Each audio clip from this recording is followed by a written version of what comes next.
Hello and welcome to Visiting Dugout, a Fans First Sports Network production. I am Crystal O'Keefe. As a part of Southside Sox, I do just about everything over there. But today I have Davy Andrews of Fangraphs and Baseball Prospectus to chat about the Washington Nationals. So, welcome. Thank you. Hi. Yes, excited to have you. We do not face the Nationals very often, so it's very exciting. Right, I should have looked up the last time they played. I mean, it must have been last year because the balance schedule, but I Yeah, I should have checked how but that went. you're okay, but particularly not a team that we see very often. Mhm. So, what is new in the nation's capital right now with this team? Well, the new thing is that at the moment on May 6th here, the Nationals are 17 and 17, which would put them in line for the third wild card spot, Mhm. which I know it's early, but that's still pretty crazy. So I would say that's the biggest thing is that they're in contention at the moment. Yeah. So, you guys are sitting middle of the pack. The Phillies are really red hot. Mhm. I feel like there's no escaping that. No, But yeah, no, it's a weird spot because there's no way forward. This is kind of maybe the best case scenario, close to it, mhm. uh, based on kind of where the team was coming into the season and what the team was going for. Uh, so we should enjoy this moment and hope that Josiah Gray's flexor tendon is okay. Yes. Um, but but yeah, things are when you look at the players, kind of their projections and what you expect from them. There are a lot of bright spots and a lot of things that don't seem sustainable. But so this is a good moment to soak it in and remember that we were in wild card contention. Do you think there is a way to almost I hate to use this terminology because losing such a phenomenal pitcher really sucks no matter what team you root for. But is there any way right now that you guys can kind of take advantage of the situations going on in Atlanta? I mean, even the truth is obviously there's only one Spencer Strider, Yeah. but uh, no, it's the lineup isn't built to contend right now. It's built to hope that some young players come into themselves, which seems to be happening. It's a really exciting time. CJ Abrams is really looks like he's figured it out, and Luis Garcia is off to a hot start. Um, and Keber Ruiz is at least at the plate. He's looking okay. And we're waiting for James Wood and Dylan Cruz with bated breath, but this lineup isn't really built to contend. So even if everything went to plan, there's no Ronald Acuna Jr. coming around the corner. Yeah, yeah, that's true. And they have one of my favorite pitchers, Ronaldo Lopez, who left the Right. White Sox and did incredible. So Mhm. Unless very the happy for Nationals him. before that. Yeah. Been all over the place, and I miss him tremendously right now. Mhm. Um, so what happened in the off season for the Nationals? That's one some of these teams I don't follow as much because we don't see them as much. So what happened in the off season? So a bunch of things happened. Uh, the first is that they kind of cleaned house in terms of uh, player development and scouting for the second time in a couple of years. I went through. I wrote the Baseball Prospectus annual essay for them. And I tried way too hard to make it great. And when you put a lot of pressure on writing something, you can feel that in the writing. So, but anyway, I went through their staff directory at, right before the season ended and right before this season started, and they lost over 30 people. There was a lot of turnover. So some of it was because they were trying to save money, Mhm. but some of it is also they're trying to build a new culture and frankly catch up with the rest of Major League Baseball because the scouting and player development are way behind.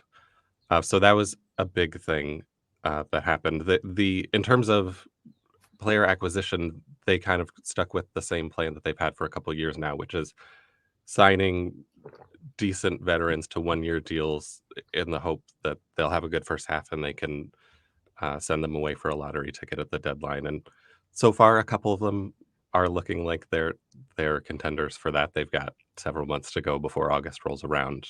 But I mean, those are the big things. The other thing is that the ownership, the learners announced that, and this didn't happen in the offseason, this just happened, but it does kind of change the way that you think about the team as a whole, that they are no longer interested in selling. Mhm. Although I saw Chelsea Janes, who was the Nationals beat writer and is now the Washington Post's national baseball correspondent, did say that she thought if somebody gave them the right price that they would absolutely sell. It's just they kind of thought it was a bad look to have it on the market for years. Yeah. We are going through that right now where the White Sox pulled in a bunch of veteran players, but not the best because that we kind of, do this bargain bin shopping of veterans that are really kind of just washed. Right. The Somehow we Nationals expect and them. the White Sox are elbowing each other on Yeah. Black Friday. Yeah. Tommy Pham came out of it, and I guess he's been okay. He seemed to have like lit a fire somewhere Right. He in does that that. clubhouse. But I was just looking in our Slack before we were recording, and someone shared an article. It came from Bob Nightingale, so I don't know how much I actually believe it. Right. But it said the White Sox are expected to trade, air quotes if you're listening on audio, Eric Fetty, Chris Flexen, he who shall not be named, then Michael Kopech, Eloy Jimenez, and Tommy Pham. Um, That they've had Tommy Pham for 10 seconds I know. and Eric Fetty for not much longer. No. Another former national here. Yes, and I would like to keep Eric Fetty. He has been Yeah. phenomenal right now. Mhm. But so, yeah, we love to do that bargain bin shopping. And again, no one wanted Tommy Pham.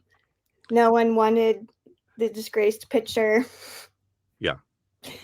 I don't know who's going to take them now, but hey, whatever. That is one thing about the Nationals is that when they have had domestic violence incidents, they have just gotten rid of the player quickly, and that it does make me feel better about being a fan. Yeah, yeah. I don't know how many times I've had to reference the term mental gymnastics in Yeah, articles that I write about, this team in general, but and baseball in general too. I put out absolutely. something for Pitcher List. It was actually my very first article for Pitcher List was talking about how MLB has a serious domestic violence problem. Like Mhm, they're not thorough. They're not necessarily going to cut somebody. mhm. They're not consistent with their punishments or anything. And it, it drew some heat from former baseball players. Oh, really? Preston Wilson was quote tweeting me for 3 days, harassing me about how it's so much worse elsewhere. I was like, buddy, that's not the point. That is very much not the point, yeah. It shouldn't be bad anywhere. It Mhm. should not be a thing. But hey, whatever. So good on the Nats for doing that because a lot of other teams don't seem to Right, find that but it is necessary. a thing, and I'm sure you feel it too when like, I remember when Aroldis Chapman was on the free agent Mm, market, and the Nationals were trying to contend and really could have used a closer, and I was just, please don't, you know? Just yeah, that's why I'm really disappointed in the Pirates right now.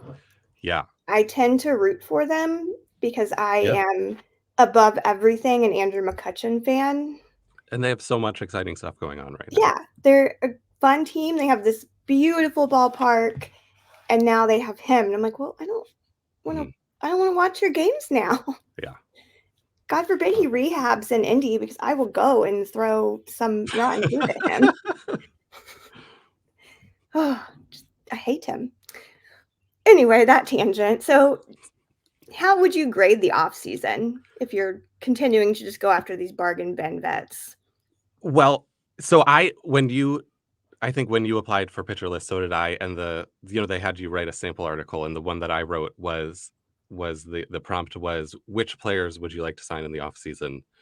And so my premise was, well, I know how this works, so I picked 3 players who I thought that they would try to flip, and so I hit on Joey Gallo. Mm-hmm. And Dylan Floro was on my list, but I remember texting some friends and being like, is he too good for this scenario? And so I took him off. But so in that respect, I mean, I don't love this is a very cynical way of the team. It's like a pump and dump stock. You'd get somebody and if they signed, four guys like this. They have Eddie Rosario and Joey Gallo and Nick Senzel. So of course, one or two of them are gonna be above expectations, and then you can send them somewhere.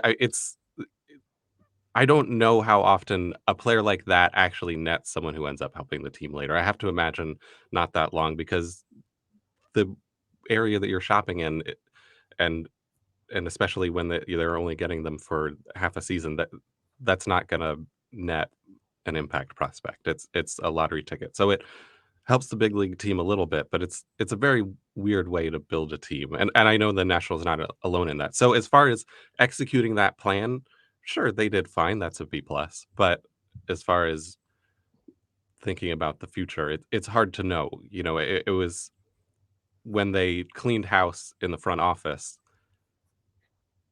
The question was, would they hire back the same amount of people? Were they just dumping a lot of people? It's hard to know. Like only time will tell whether the player development turns around, whether the scouting improves, whether they actually bring back as many people as they let go. Uh, Sounds like these two teams are like sister teams because the White Sox did let go of a lot of their front office staff mhm. last season, but they managed to bring in somehow an even worse version of Rick Hahn. Well, this is a thing that they have in common that Mike Rizzo and Chris Getz are their old school scouts. Mhm. Rizzo, I think is older, but they're both. I think they have that mentality. They grew up in the game, and they're very loyal to the people they know. And I think in a lot of times that pays off. I don't think the Nationals signed Max Scherzer if Mike Rizzo hadn't spent all those years in Arizona. We've had a lot of Arizona people over the years, and there are some ways in which that's good. But once you're behind, kind of bringing in the people isn't enough. It's hard to reshape the culture of a place if you're bringing in the same kinds of faces.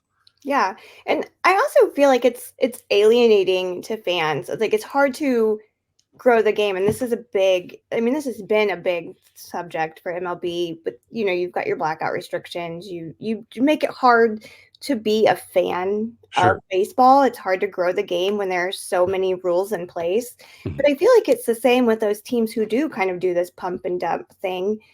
I mean, I went into opening day this year and I was like, half of the team, like, I don't know these guys anymore. Right. You know, And whose shirt am I supposed to buy? Like, what am I supposed to do this year? Well, that is a real thing. I went.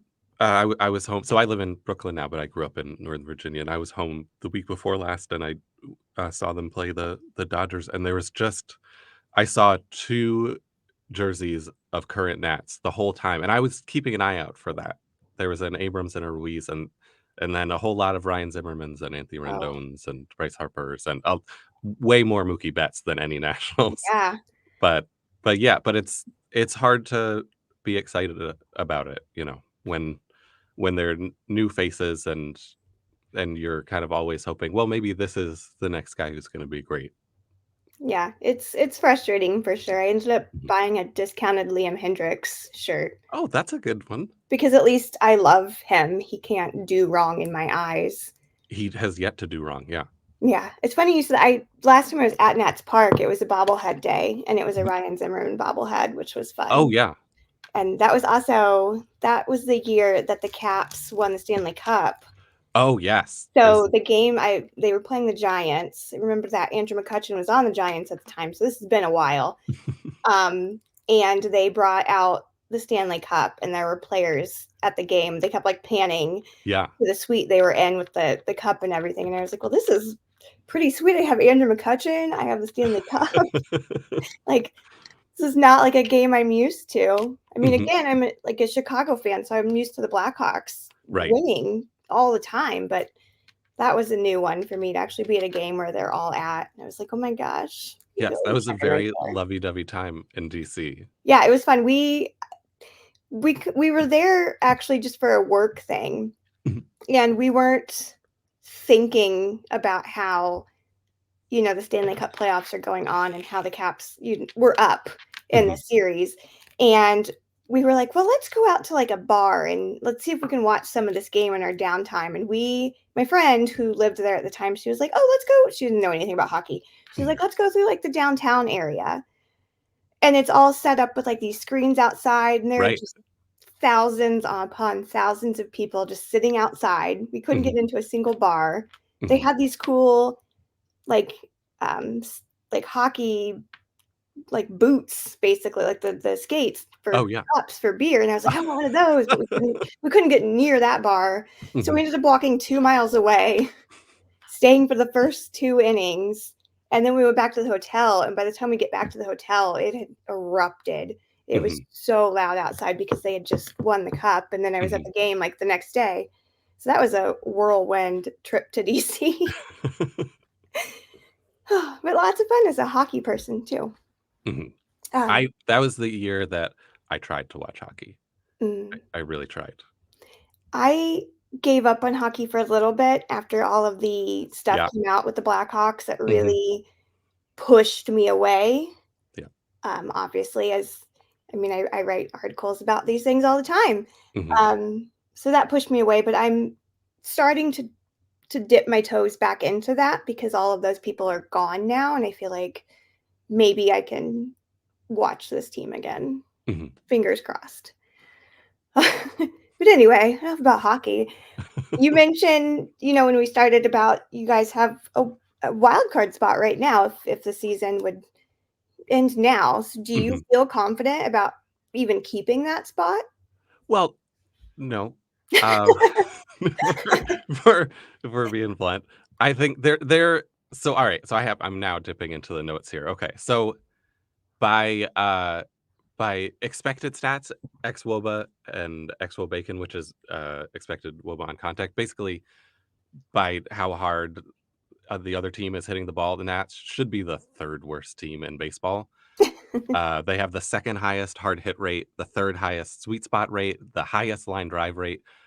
These should be bad things, and Yeah. also the defense is not good by any metric. They're not making a ton of errors, but they don't have even CJ Abrams is having a breakout year, but his defense is still iffy, and Luis Garcia's defense is still iffy, and Keibert Ruiz was one of the worst defenders in all of baseball last year. So those balls should be falling in, and eventually those things balance out.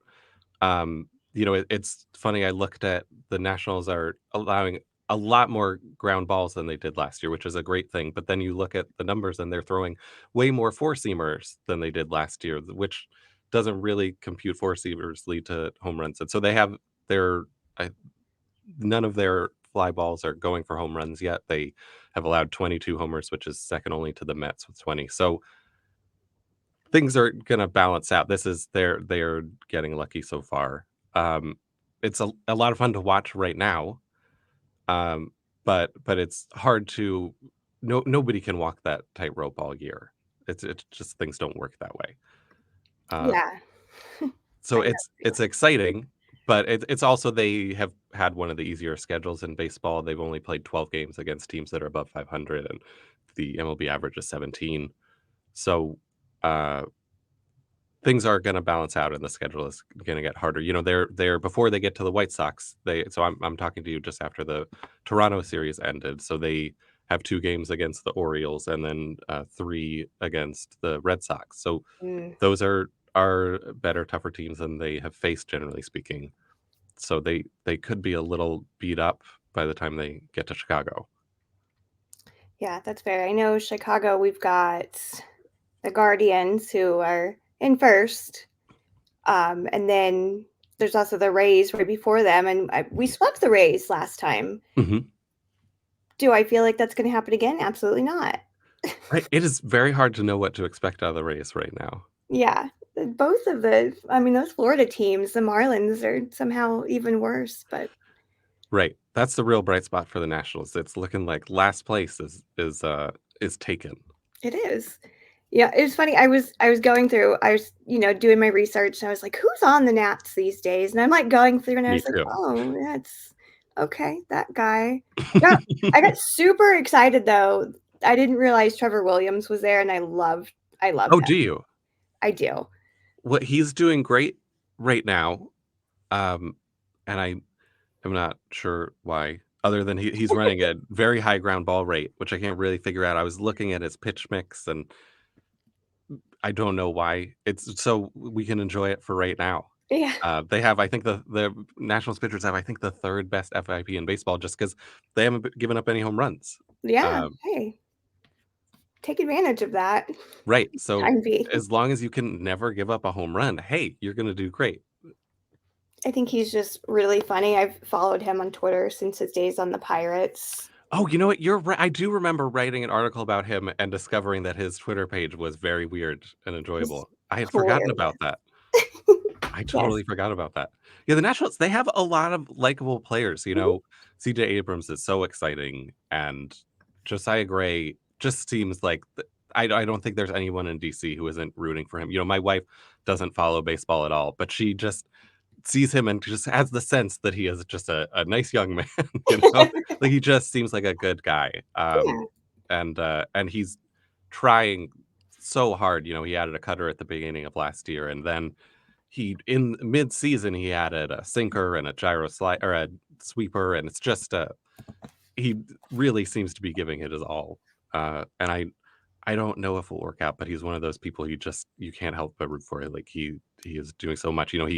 He goes to Driveline in the off season, and he just has some physical limitations. He throws hard enough, but he's talked about he has poor hip mobility, and so he's really working on stretching that out, but it causes him it affects the way he moves on the mound, and it means that he has a low extension, so his fastball um, plays slower than it is. But he's just you never hear players talk about these things in depth, but it's clear that he's doing the work and really giving his all. So it's just one of those people that you really, really root for. Yeah, and that is the only kind of saving grace I think there is right now with MLB and growing the game is that there are players like him.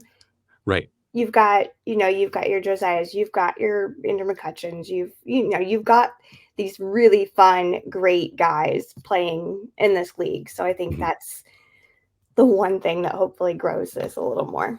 Right. I mean, and in some respects, that's a renewable resource. There are always going Mhm. to be Corbin Carrolls and Julio Rodriguez's to root for. But it's so yeah. So there's some of those on the Nationals, and they have a lot of young players who wouldn't get a chance on other teams. Mhm. You seeing the same thing. We've got like Jake Alu and Jacob Young and these young guys, Trey Lipscomb, who should absolutely be in the minor leagues, but we got some injuries, so he's Yeah. up there, and he had a great spring training, so he's getting his shot, and the same with CJ Abrams. Like, he was forced into a starting role at 21 when he could have used some more seasoning. We're seeing that now, like, he's figuring it out at 23 in his 3rd year in the big leagues. So it's fun to see those guys, and there's a lot to root for. For um, sure.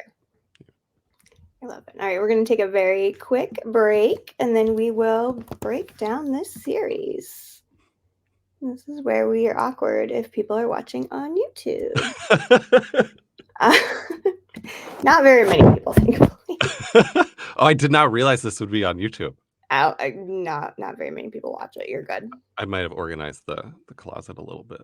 They've seen way worse on my end. All right, we are back. Thank you again for joining. Let's break into this national series. Obviously, I'm gonna just continuously repeat myself. We're recording early since I will not be at my home recording when this episode goes out. So, what can you tell me about what your starting rotation might look like? Well, it seems like it will be too early to have Josiah Gray back. Mhm. He has a flexor tendon strain, and which is a very scary thing because that is often code for it might end up being a UCL. But he just threw his first bullpen a few days ago, so in between when we're recording and when the White Sox see him, he'll probably have thrown twice more, and hopefully, if that goes well, I would guess there will be a rehab stint in there. So you're unlikely to see him. We've got Jake Irvin, Patrick Corbin, Mackenzie Gore, Trevor Williams are the the starters, you'll likely get 3 of them. Mhm. If you're lucky, Patrick Corbin, Yeah. uh, who is just he's just gonna they're just gonna run him out there every 5-6 days, and he's currently got a 6.45 ERA, which is good Hmm. because when I was in Nationals Park, he had a 7.82 ERA, so things are getting better all the time. But yeah, but so that's a lot of young pitchers. I mean, the big exciting name right now, Trevor Williams is doing great, but I don't think he's gonna stick with the 2.27 ERA forever. No. He's running his career fast ground ball percentage is 41.8, and right now he's at 48.9. So presumably that will balance out. Hmm. Uh, the real exciting thing is Mackenzie Gore is pitching fantastically. He's got a 3.44 ERA and a 3.07 FIP, and his velocity is way up. He threw his fastball average 95.1 last year, and for the first couple of games it was at 97. It's now dipped back down to the mid 96s, but that's a big deal when you add that much. And I think more important is that his slider has added a lot of velocity, which makes it a really tough look coming off that high fastball when there's not that much separation. Like throwing the firmer slider is a big deal. So, he's striking out more guys, he's walking fewer guys.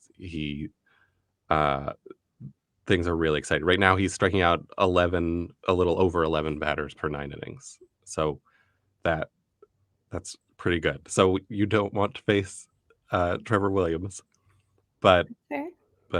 Patrick Corbin could give it right back. So That's kind of where we're at. Like we have Garrett Crochet who's doing great, especially after being in the position he was put in, because again, mhm, he was one that hadn't started since high school, college days. mhm, Came in as, our back end, our closer for the most part, was out with injury, had Tommy John, and then came in and was suddenly starting, mhm. every 5 days, which is impressive because he's doing great. And Eric Fetty is doing great.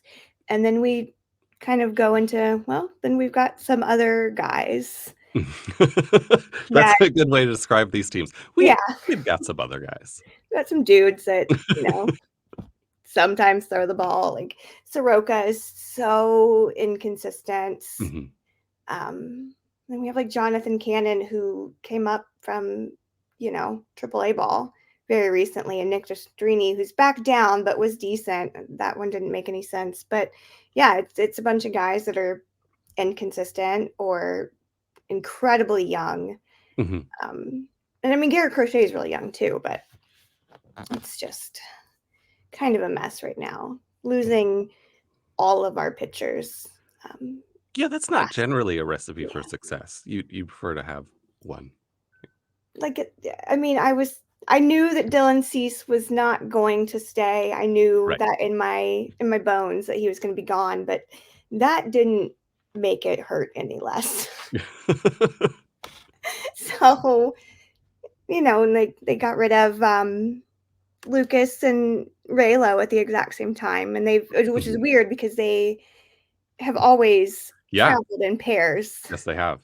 Um, and then Lance Lynn, who is actually having a decent season with the Cardinals so far. Yeah. So it's like they all left us, and aside from Lucas Giolito, they're all just doing great things. Mhm, And Lucas is injured, so mhm. but I'm sure Lucas he could do great. Giolito is another guy who is very lovable. I Yes. remember when he was with the Nats, there were always reports about what he was cooking for everybody in spring training. Just a fun guy. Yeah, I adore, like, I mean, all of them. In fact, I have a picture on my phone of Reynaldo Lopez, and he's like in between these two dolphins. So they're like kissing him on the cheeks. Sorry, I Um, took a sip and I did not see that coming. no, no, nobody does. But I have it saved on my phone still because I love him so much. Mhm. Um, so as far as kind of threats to this White Sox team, who do you have? We have CJ Abrams, and we also have CJ Abrams. Yeah. So, yes, that's the big guy, and I mean, he's having a very exciting year. You know, he's hitting for power. He's still stealing bases. He's not chasing any less, which is kind of his big problem. But he is making more contact and hitting the ball harder. So he's walking more and striking out less. So I mean, he's a big breakout. Where I'm on my pitchers page, but what he's at a 152 WRC plus as we speak. Hmm. And his BABIP is pretty low, so there's not a lot of fat that in there. You know, he's really doing something special. So that is the big threat. I mean, Nick Senzel has been really hot to start the year. Eddie Rosario had a horrendous start to the year, but he just hit a big home run last night, and he's now been hitting in a couple games. So I think there's a chance that he looks like a, a threat by the time the Nets get to Chicago. Yeah, if that bat heats up, then yeah, he definitely could be. Right. I mean, I think he's sort of in a little different tier. You know, he was getting a lot of playing time with a very good Braves team last year. So I think there is a chance that he gets going and looks solid and looks like the rare, just solid, dependable veteran for Washington. So there there aren't that many, but there's some bright spots. Luis Garcia is doing very well, although his numbers are a little bit inflated at the moment. So. Yeah, I forgot to look up the timeline for Luis Roberts' return because he's Right, yeah, how is everyone's hip over there? Just all the hips. yeah, so he also had a flexor strain in the hip. Yes. I was Um, doing I have done some research for MLB Network at the time, and so I had the White Sox game when he went down, and you look at mm, hip flexor, and then labrum. They're all just everyone's hips and all running to first base. And I don't someone needs to smooth out that base path. we've had so many issues. I think like there might have been a curse in place when one of the former athletic kind of directors left.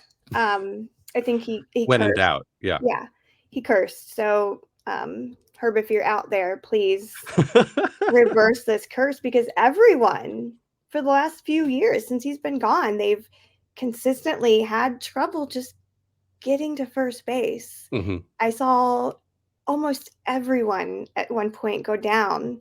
I mean, these are people like Adam Engel he's so fast. He's, not great in many aspects, Mhm. but he was so fast. Well, that was where you gave us Adam Eaton, and his injury came Yeah, from him to first base. happy that you guys could take that, although we got him back briefly, and that was just as Oh, bad. you did? I didn't even remember that.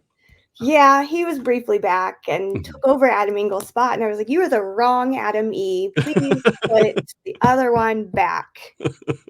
I cannot take any more Adam Eaton." But I mean, everyone, and then at the beginning of the season, Eloy goes out, Mhm. Luis Robert goes out, Yohan Moncada goes out, and I'm like, "Well, there's our team." Right, I mean, even just Robert's there's your team. Yeah, I mean, 5 losing an MVP like that, oh, I know. that's no fun.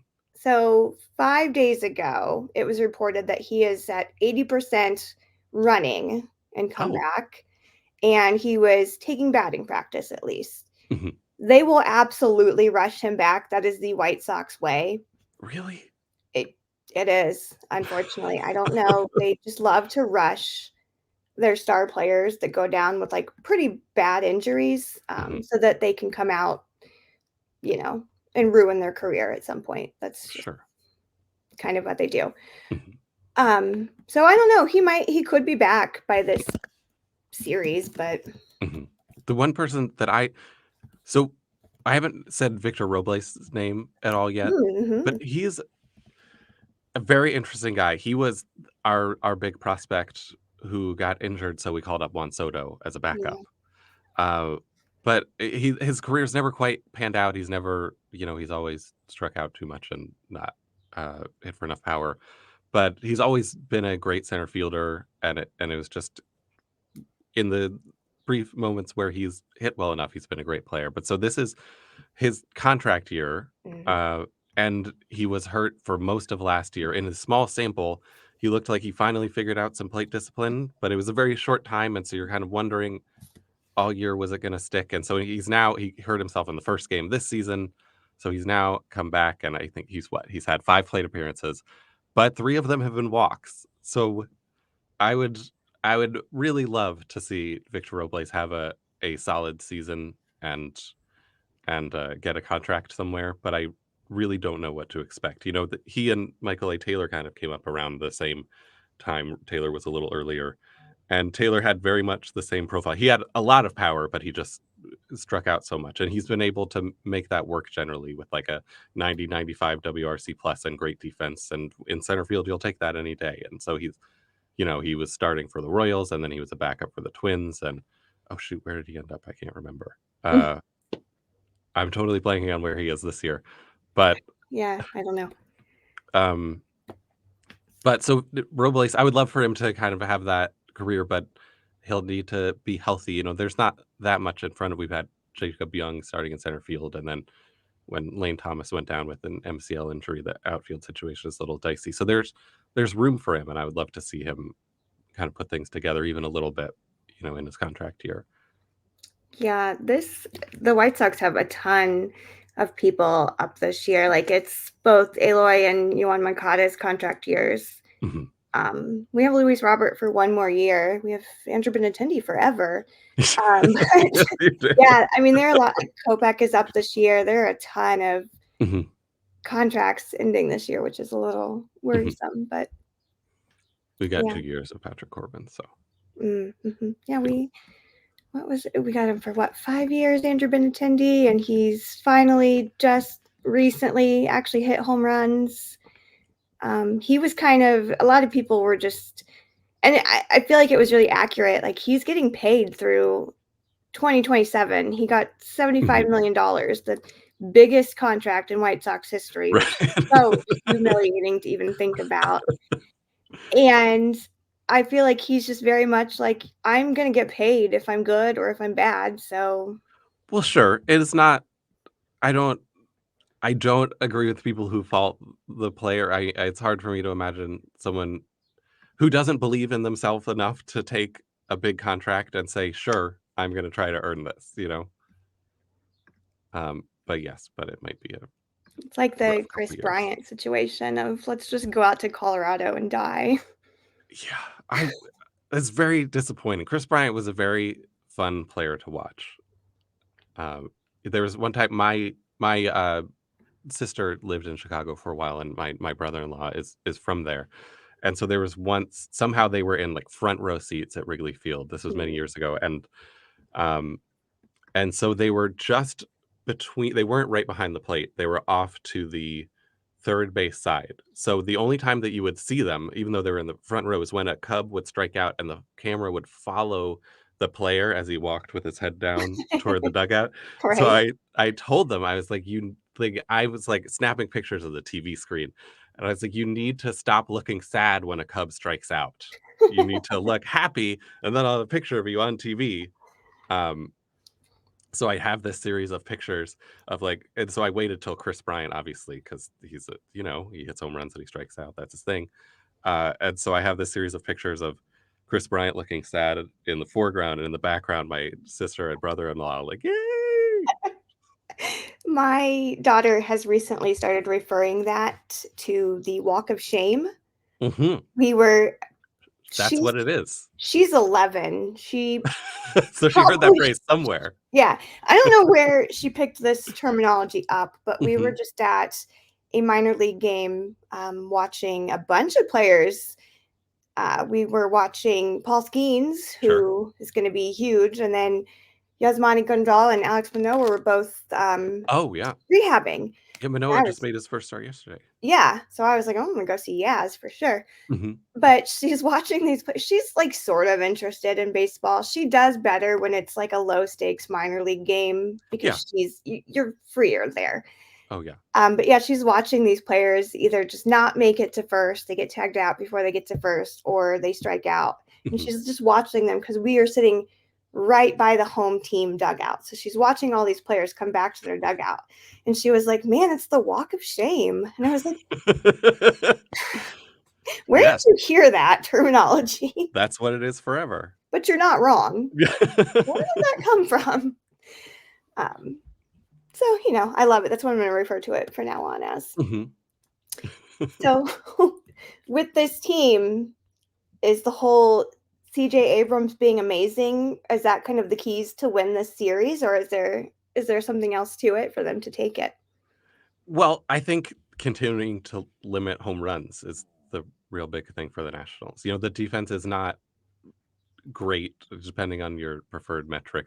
They're in the 20s. That I think DRS has them at 26th, and you know uh Fangraphs defensive metric has them at 21st. So they're not amazing at turning balls in play into outs, but as long as they can keep limiting um home runs somehow while also allowing tons of line drives and hard contact, then they've got a chance at any series.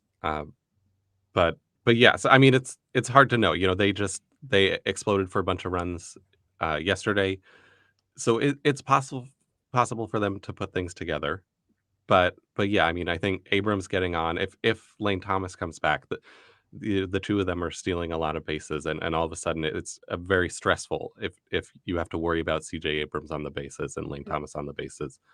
Um, and they've got some young players. Jesse Winker is another guy who, a veteran who is hitting right now, and if he keeps hitting, he will be hitting for a better team at the deadline.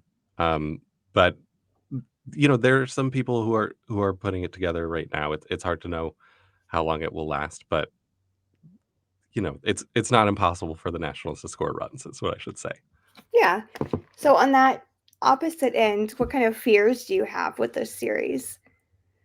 Well, let's see. I was not prepared for that question. I'm sorry. No, you're fine. um, I mean, I have fears that you know we I have fears that you guys will run wild on the bases. That is something that the Nationals really don't excel at. Is they allow a lot of stolen bases. Mhm. Uh, I mean, I have fears that the run prevention and home run prevention in particular will burst, especially as the weather gets warmer every day now. th- Yeah.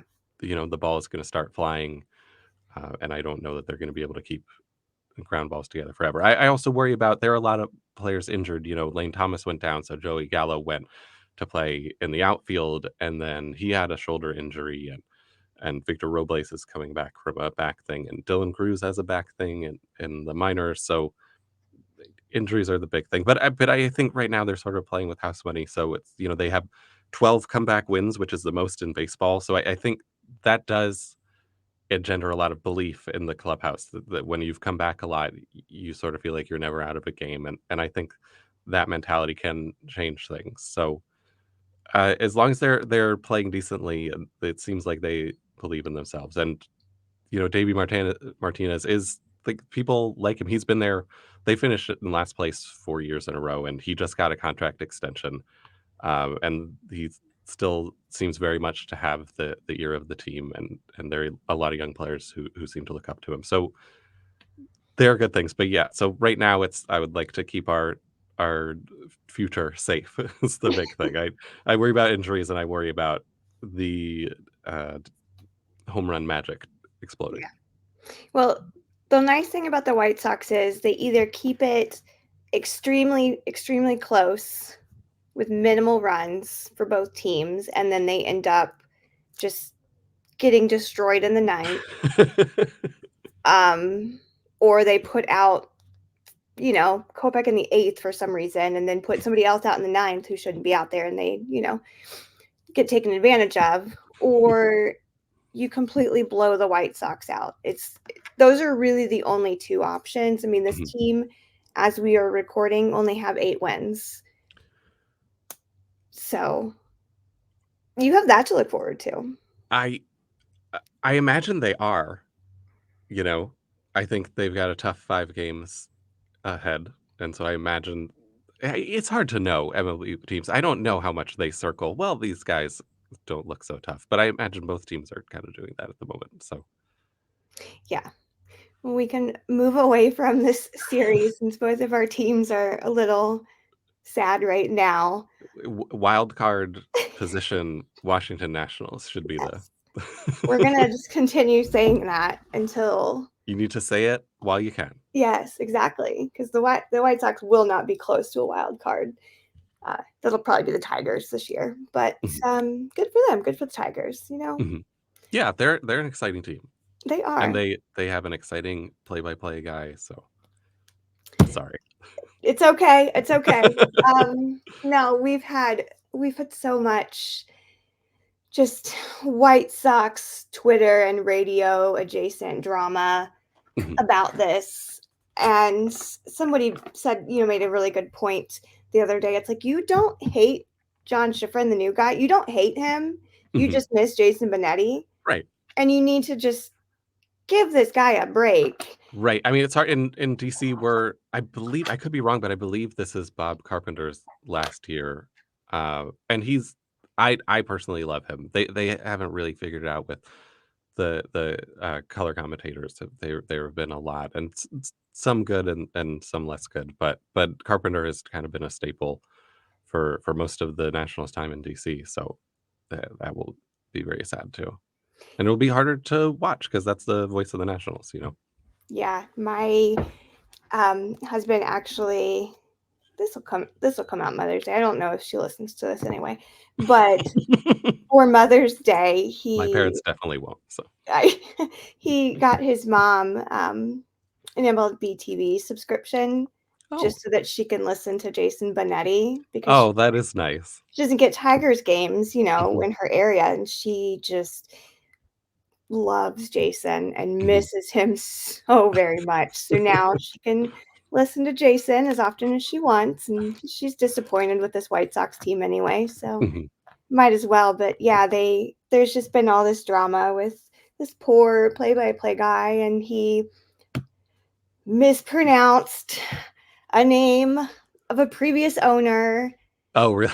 and like I'm sorry, so it was Bill Veck. Oh, Um, how did he say it? he said Veek, which if Which you look is at the way it's understandable. yeah, you look at the way it's spelled, that's a pretty Not everyone has read Vec as in Weck. Wreck. exactly, Oh, and see, I mispronounced Wreck. It yeah, happens. so and that's the thing, like, if you're just reading it and you're not getting additional context, additional info, you're not hearing it out loud, you're probably gonna mispronounce it. Sure, but I can see why that would have people up in arms. People adore Bill Veck. Yes, they You know, do. I'm an editorial assistant at Saber, and I have edited a lot of articles about him just because he was fun and people love to talk about him. Well, yeah, he was out, on the East Coast, he tried to buy the O's forever ago. Right, and there was talk of buying the Philadelphia A's at one point, and yeah, Yeah, he he he got bought the around. White Sox twice for some reason. Um, but yeah, we recorded about him on another podcast I do about how the A's almost became the White Sox and the White Mhm. Sox were almost the Mariners, and it was just this hot mess. And but yeah, they just have lambasted this poor man, and he has like a call at the end of the game, and he's like, "Southside, stand up!" And people are like, "Oh my gosh, Oh, please shoot that's me! I hate I this." okay, I didn't realize I was wondering why people were up in arms because I saw that on social media, and I didn't really know where it was coming from, I feel for the guy, like right? it All was of those things feel weird at first, yeah, and like Hawk Harrelson oh, felt weird for a while, you know? Jason felt weird for a while. I mean, Sure, that's ev yeah. just how it goes, but they just won't give this poor man any grace. And then Mhm. there was a bunch of comments he made, and he was like, "Oh, this is for the haters." And they were like, "You're not allowed to say that. You've been here for 5 minutes." And like, I get where people are coming from, but at the same time, I'm like, just give this poor man a break. Let Right, and him it's learn. one of those things where, like, nobody you get used to people's things. The people who are annoyed about it now in a couple years, they will look back nostalgically on, "This is the voice of the White Sox." It happens. And at the end of the day, he was hired by Jerry. He's gonna want to make Jerry happy because the whole reason Jason you know, didn't have a renewed contract was because apparently Jerry Reisendorf hated him and didn't find him funny. Oh, Um, really? yeah, he didn't think Jason was funny, and he hated how he would eat food that the team people brought him during the broadcast. I love when announcers do that. I find that so charming. Same. I Especially and when it's, like, insane, they're, like, eating ribs, and they're like, "How are you gonna stay awake for the 6th through ninth innings here?" and and they still do it. They still do it during the broadcast. Like, they still have Mhm. food coming to him and A Steve, and and the cameras cut to them for a reason, because it's fun.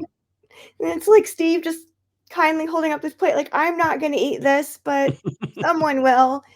Um, but yeah, so that I mean, that was the reason why Jason didn't come back, and people are just constantly and I'm like, "We have a terrible team on the field. Mhm. We have, like, one of the probably most corrupt owners in baseball, and you wanna get Oh, I don't mad know at how you weigh that competition. at this poor guy who's just Right, being it's scorned." also like, of course, most people that's there's gonna be a vocal minority in any of these situations, you know?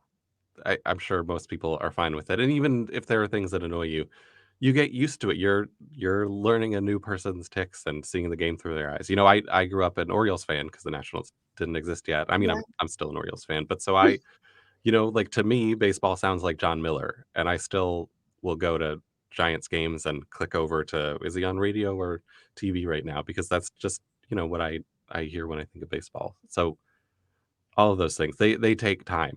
Yeah. So before we wrap up though, do you have any hot takes, fun things to say? I I'm so not a hot take person. I mean, I don't like sitting here and saying that I don't believe that the Nationals are gonna continue to have one of the best pitching staffs in the league. But it seems sorta obvious. I mean, I'm very excited at what Mackenzie Gore is doing right now, and, like, we have, like, some young players who have come up and pitched really well, but at the moment, I think being generous would be to say, "Well, let's wait and see if they can repeat it." But there's enough that's going on where the numbers kinda say, "This is not sustainable." So I don't my spiciest take is that the regression monster is coming. That's fair. Do you feel like this is like maybe post rebuild? Do you feel like you're kind of in rebuild mode? So this is the thing, and this is what I really struggled with during the off season in kind of thinking about what does this year mean for the team? Because so one of the things that I discovered when I was researching that essay I wrote was that I went back. The Nationals have finished in last place for the last 4 seasons, and I Mhm. went back through Baseball Reference, through every team's history, and I found that no other team finished in last place 4 seasons in a row without firing either their manager or their general manager, except for the A's did it twice when they were owned and managed by Connie Mack, and so he wasn't gonna fire himself. Um, but so not only did the Nationals keep those guys, they gave them both contract extensions. So it's a really weird time to be a Nationals fan. Like they did much better last year than they had in 2022. Um, and they do have these exciting young players. CJ Abrams and Luis Garcia Jr. are doing, like, it really seemed to have stepped it up, and Abrams seems a little more sustainable. I mean, not this sustainable. I don't think he's going to have a 154 WRC plus or excuse me, 152 for the whole season, but he really does look like he's turned a corner. And, Keber Ruiz is really struggling at the plate, but he was good last season. And they have Dylan Cruz and James Wood coming, but and there are a couple pitchers to be excited about coming up, Cade Cavalli um, and DJ Hers and Jarlene Susanna, but there isn't much reason right now to have faith in their player development when they have young players. The number of people who have looked like promising young pitchers, including Giolito and Lopez, Mhm. and didn't make it work and got sent out and made it work somewhere else. That it's it's hard to see. It's encouraging that the pitching is having this hot start, but I think it's one of those things where they're going to have to prove that they can, one, recognize good pitchers. They are known for bringing in pitchers who throw really hard, but don't have a great fastball shape, and so there's a reason that they were available to them, Hmm. that other teams seem to have their head a little bit more around what works in the game today. And so until they have developed a pitcher or two, it's hard to believe in the future right now. That they really can find a good player and make them better. And so I would love to see that. And they obviously are trying. There have been a couple shakeups, but uh, until it happens, it's hard to be that optimistic about the future. If James Wood is amazing and Dylan Cruz is amazing and CJ Abrams is amazing and Luis Garcia and Keber Ruiz are solid. Well, those are five solid position players. And you look at the 2019 team in terms of homegrown players, they had Victor Robles and Michael A. Taylor splitting center field, and they had Juan Soto and Bryce Harper and Trey Turner and Anthony Rendon. Those are all homegrown players, and they Yeah. were stars of a different caliber so far, then, and except maybe Abrams is on that trajectory, and we'll see about Wood and Cruz. But then they supplemented it with a bunch of free agents. There was Howie Kendrick, and there was Daniel Murphy and Max Scherzer and Patrick Corbin. So if they're going to spend the money, and all five of those players look great, and Mackenzie Gore looks solid, and Josiah Gray looks solid. So then if they put together a couple more position players and a bunch of pitchers, that's possible. But I don't. That's everyone hitting their 90th percentile projection, which Yeah. is not how the world works. And it also means that the Lerner family is going to need to spend a bunch of money on free agents. And I am not, although they've said they're not selling right now, and publicly no one has said anything other than they're fully committed, even while they announced that they were selling. I don't know that I believe that they would put those kind of resources behind it. So it's really hard to know. There are a lot of question marks here. That's fair. Well, at least you guys have a World Series within the last, what, 5 years now? Within my lifetime, it's amazing. The last time the White Sox won, I was in college. I was in college at that Hmm. point. And I Yeah. have Well, a child going into high school soon, so well, yeah, the Orioles won the World Series when I was a fetus, so it's very exciting to have seen a World Series victory and to have the DVD set, even though I don't have anywhere I can play it at the moment. I know we still have a PlayStation 4 somewhere Oh in yeah. it's in my daughter's room now, so we Hmm. we can still watch some DVDs. But yeah, those are kind of Hmm. gone now. I mean, it doesn't feel like it was that long ago that Netflix was sending us DVDs in the mail. I don't think I ever actually signed up. I don't think I'm sure I knew people, but I've never seen a Netflix DVD when it was actually doing that. Oh, I think I was already onto finding ways to get them to yeah, by other we means. we won't use the terminology for that. All Mhm. right. Well, thank you Yes, now that I've so very much admitted to for committing coming on. crimes, we can, yeah. Yeah, no crimes. You wouldn't steal a car. I remember Mindy Kaling had a joke about, "Well, I would steal a car if the person I stole it from still got to have it." Right? See, it makes Mhm. sense, but they really drilled that into your brain in the late 2000s. Oh, okay. Well, again, thank you so much. I will let you get back to your day. Alright, thank you for Um, having me. yeah, but please, before you do leave, just let people know where they can find you. Oh, sure. So I write for Fangraphs, and then I am an editorial assistant at Sabre. So if you're a Sabre member and you read the BRJ or the National Pastime, I help Cecilia Tan with that. And I'm also a musician. I'm in the band The Subway Ghosts. So you can you can find me on Twitter. I mean, it's a Davy Andrews. Davy is my handle, and you know, there, I'm out there. And obviously, read the most recent baseball prospectus. There are so many good people that contribute to that It is every year. very intimidating to hold a book that just has dozens of essays and and comments that are better than what you wrote. It's fun to be in there, but be like, man, I don't want to read the rest of these because it'll make me feel bad about myself. Well, yeah, I have a few friends now, like Janice, Yeah.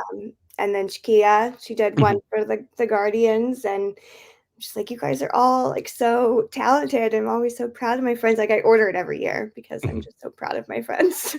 This was actually the first one that I had had got in my hands, but when I went searching for something and I found that my bandmates, Michael Clare and Daniel Epstein, both have contributed for many years. Dan, writes for BP regularly, and when I was searching for something with the annual, I discovered in like the Google Books that they had like thanked me in their acknowledgments for the last couple of years. I was very moved. That's Uh, sweet. yeah.